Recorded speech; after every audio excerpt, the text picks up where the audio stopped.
Olá, pessoal, tudo bem? Máscaras não funcionam. Esse será um vídeo rápido e sintético sobre o artigo escrito pelo professor PhD Denis G. Rancourt, publicado em 11 de junho de 2020, em que ele fez um resumo bibliográfico do que eu vou explicar aqui. Agradeço antecipadamente ao Dr. Alessandro Loyola pelo envio do material que eu solicitei para esse vídeo, cheio de artigos que são muito importantes. Bom, eu dividi os meus argumentos em duas posições para realmente ser categórico em usá-los como contraponto decisivo ao que está sendo posto aí, principalmente na sociedade brasileira, ok? Então vamos lá, mexendo aqui no nosso computador, onde, primeiramente, eu quero colocar o fator escalar. Tá? Vamos ver o fator escalar. Aqui eu vou mostrar para os senhores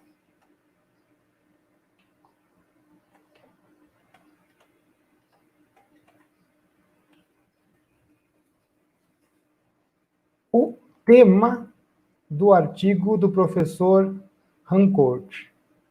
Tá? Masks don't work. Né? Máscaras não funcionam. Então, logo na introdução aqui do artigo, ele já começa a falar um pouco sobre isso. Olha lá, logo no comecinho, ele já fala, na introdução, máscaras e respiradores não funcionam. Caramba, né? De cara ele já vai dizendo isso. E por que ele vai dizendo isso? Vamos acompanhar aqui o nosso texto. Deixa eu pegar. Olha lá. Houve extensos estudos randomizados, controlados, chamados RCTs, tá aqui, né? E análise de meta-análise dos estudos desses RCTs, que mostram que máscaras e respiradores não funcionam para prevenir doenças respiratórias semelhantes à influenza, tá? Doenças respiratórias que se acredita serem transmitidas por gotículas e aerossóis particulados. Olha lá, as gotículas e aerossóis particulados. Eu ressaltei bem isso daqui. Além disso, vamos continuando aqui, ó. Além disso, a física e biologia conhecidas relevantes, que eu reviso, são tais que máscaras e respiradores não devem funcionar. Seria um paradoxo se máscaras e respiradores realmente funcionassem, ou se funcionassem, considerando o que sabemos sobre doenças respiratórias virais. Então, todo o conhecimento que a ciência já tem em cima das doenças respiratórias, né, virais. A principal transmissão, o principal caminho de transmissão são as gotículas de aerossol de tempo de permanência prolongada, que são aí menores que 2,5 micrômetros, que são finas demais para serem bloqueadas e que a dose infecciosa mínima, ou seja, a dose infecciosa mínima é menor que uma partícula de aerossol. Olha o que ele está dizendo aqui para a gente. Tá? Então, a dose mínima para uma pessoa ficar doente, tá, é menor que a partícula do aerossol. Então, o presente artigo sobre máscaras ilustra até que ponto os governos, a grande mídia, propagandistas institucionais, podem operar no vácuo da ciência ou selecionar apenas a ciência incompleta que atenda os seus interesses. Olha só. Essa imprudência também é certamente o caso do atual bloqueio global de mais de 1 bilhão de pessoas. um experimento sem precedentes na história médica e política. Muito bem. E aqui a gente pode ver que ele vai fazer uma revisão desses principais artigos. Ele está trazendo aqui, tem todos os links. Eu vou deixar a descrição desse artigo, o link na nossa descrição do vídeo. Tá?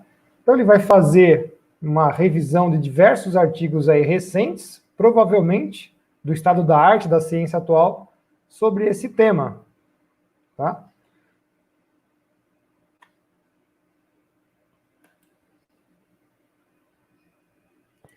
Bom, esses artigos estão levando em conta, então, algumas coisas que a gente já até pegou, os aspectos de clima, ou seja, a sua sazonalidade, que a gente está falando desde janeiro aqui, ligados diretamente a um fator importante da meteorologia, que é a umidade atmosférica. Tá? E, portanto, quando você fala de umidade, você está falando do tamanho das gotículas que estão suspensas na atmosfera.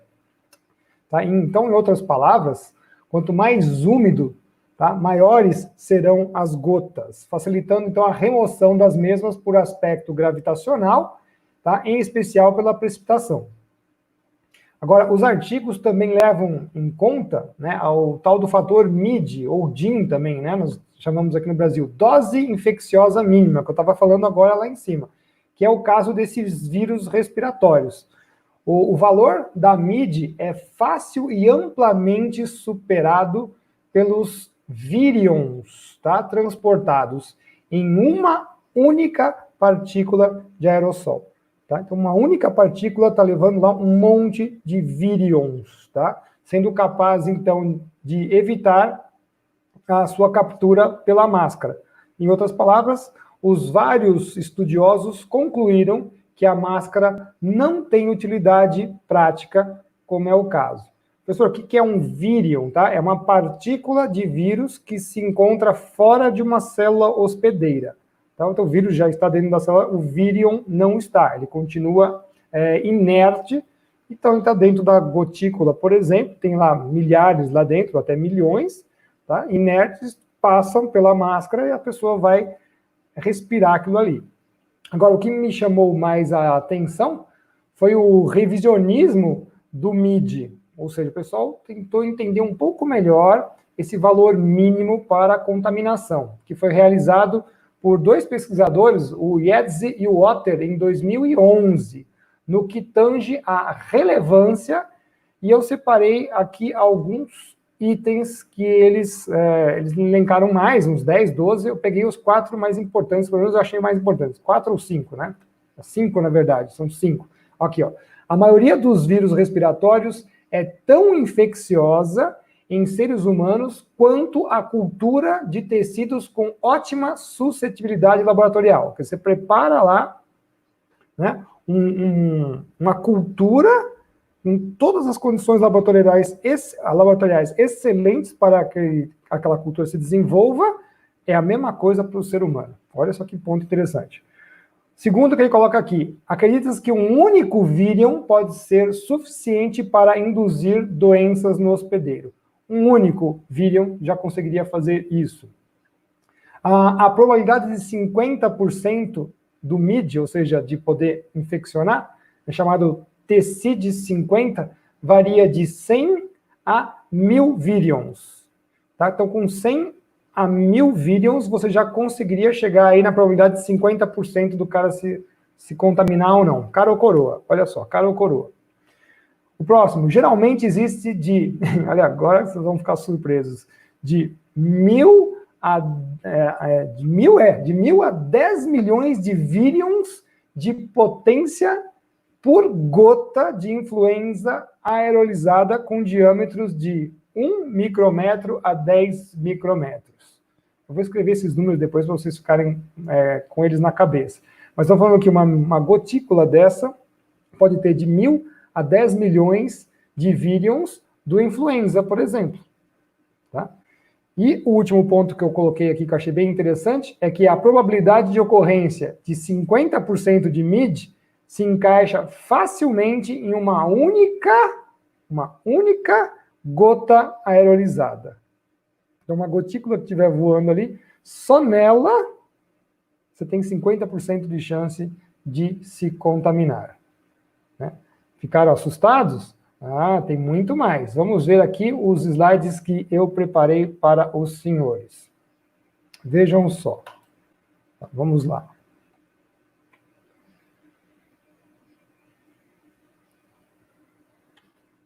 Resumindo, as gotículas portadoras de vírions são menores que 2,5 micrômetros, em especial com umidade atmosférica média para baixa.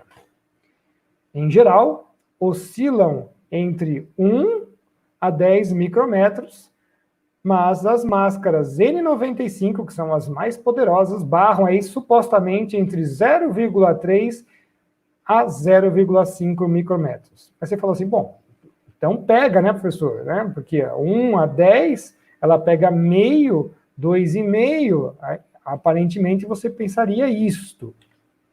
Mas o próprio material filtrante da N95 não bloqueia a penetração de vírion, tá? Então, um único vírion é muito menor do que aquele elemento filtrante, tá?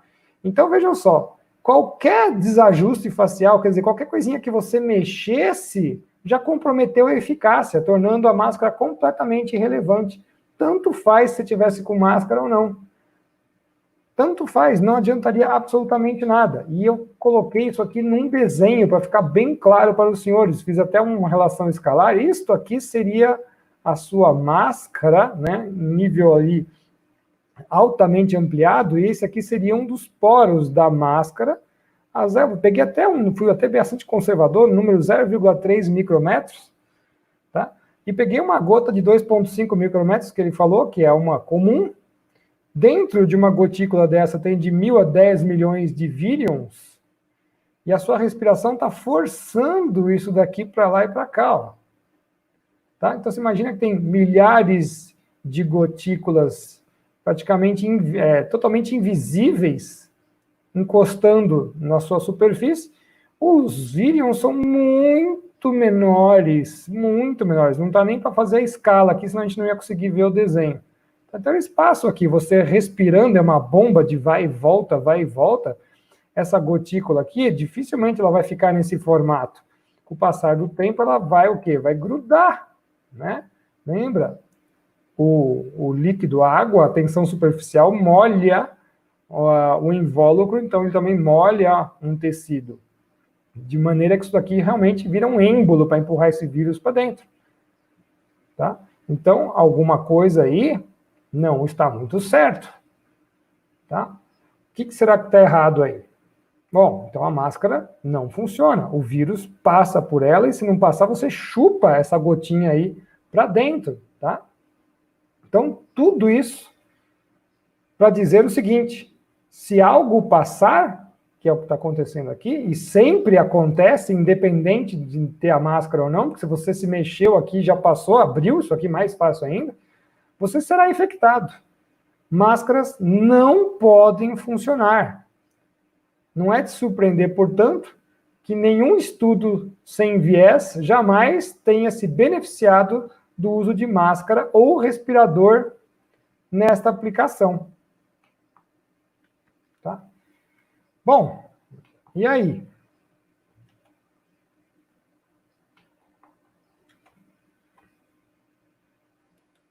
Voltando agora para nós aqui. Mas o pior, pessoal, ainda está por vir. Pois, como eu sempre falo, é peão dando checkmate no rei. Por quê? Nós já falamos da máscara. Que o vírion é menor, ele passa. Agora, vamos ver uma outra questão que ninguém fala. Ué, mas não é um vírus que é trabalhado nos laboratórios, inclusive em Wuhan? Sim, a gente sabe que é. Os pesquisadores lá publicam trabalhos desde 2015 e falam desse vírus especificamente lá.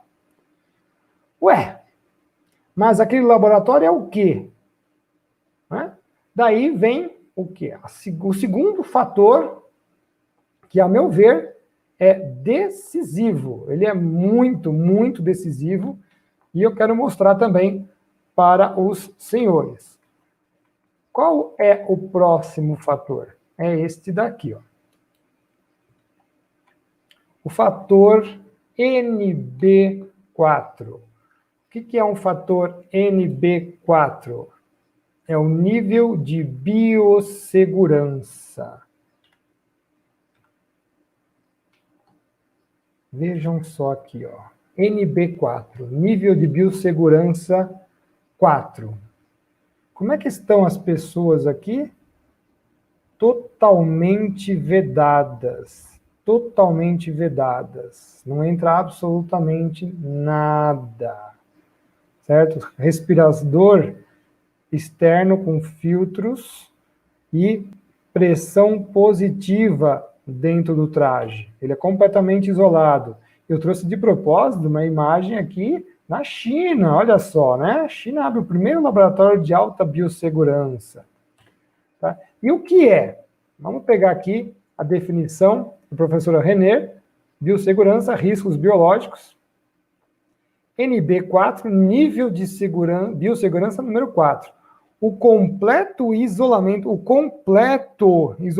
dos trabalhadores e laboratórios em relação aos materiais infecciosos aerosolizados é realizado primariamente em cabines de segurança biológica classe 3 ou com um macacão individual suprido com pressão de ar positiva. O que é ar positiva? Então, ele bombeia ar para dentro e qualquer furinho que tiver, qualquer costura, está saindo o ar para o vírus não poder entrar.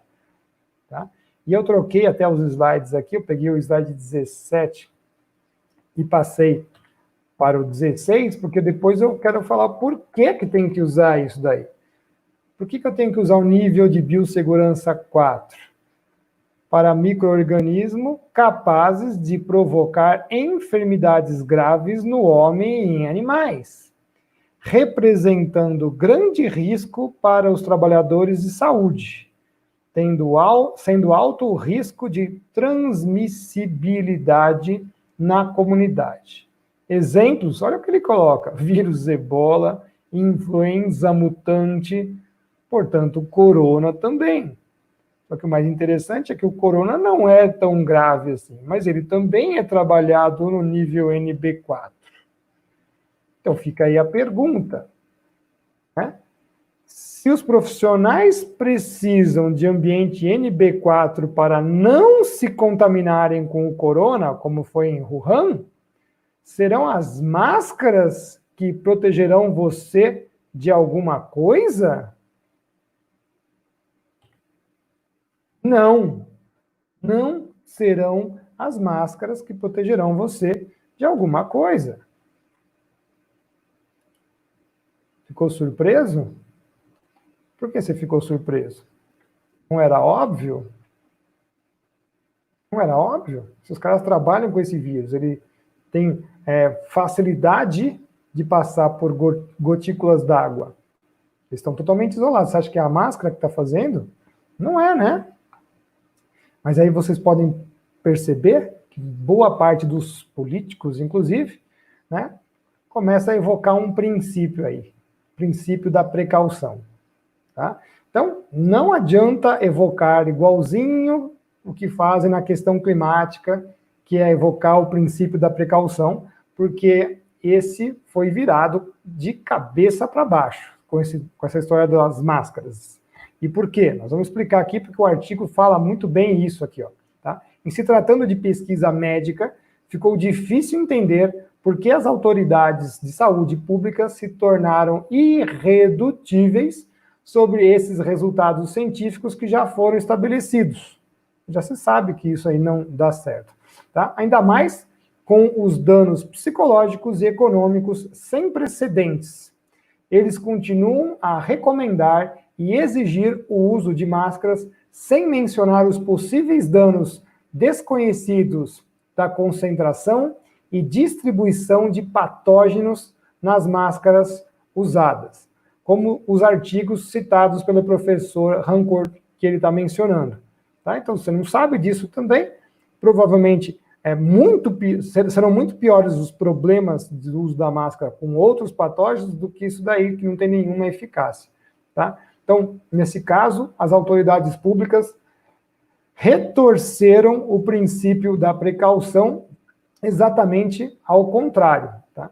E aí, a gente pode, inclusive, mostrar aqui o nosso slide de conclusão.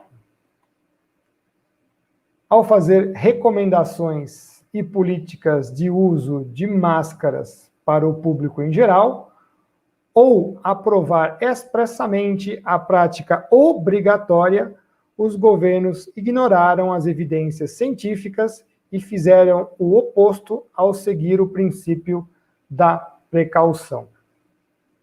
E agora?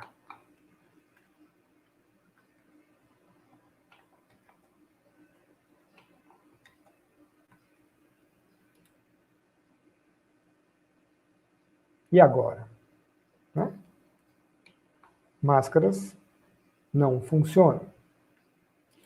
Bom, a gente vê isso acontecendo, notícias o tempo todo, né? Não é à toa que vemos aí as pessoas infectadas assintomáticas, que estão em todos os lugares, já com seu corpo criando o próprio soro de anticorpos, inclusive dentro das suas próprias residências.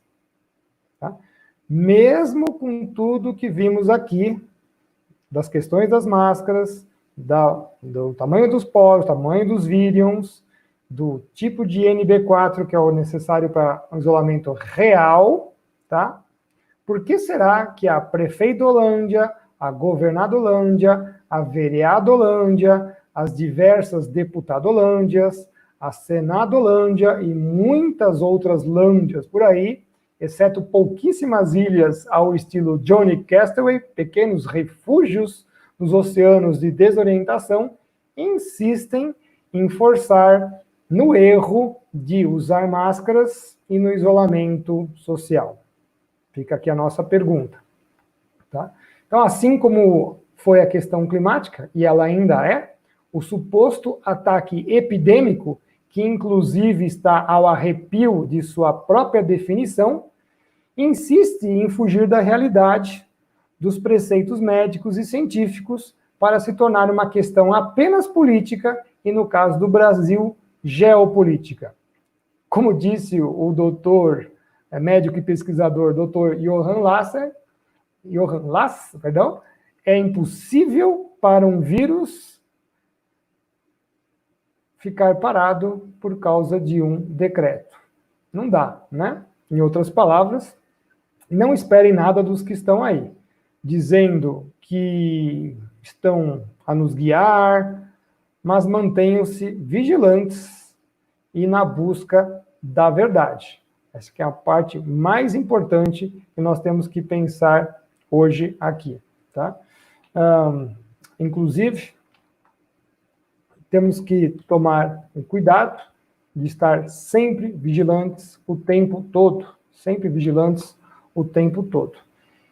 Enfim, eu termino o vídeo de hoje com a continuação da citação de Efésios 1:17, realizada nos momentos finais do capítulo 6 da série Checkmate Global. E nessa continuação, em Efésios 1:18, temos: tendo iluminados os olhos do vosso entendimento, para que saibais qual seja a esperança da sua vocação e quais as riquezas da glória e da sua herança nos santos. Eu espero que vocês tenham gostado dessa pequena live, explicando por que máscaras não funcionam. Um grande abraço a todos, fiquem com Deus, até a próxima.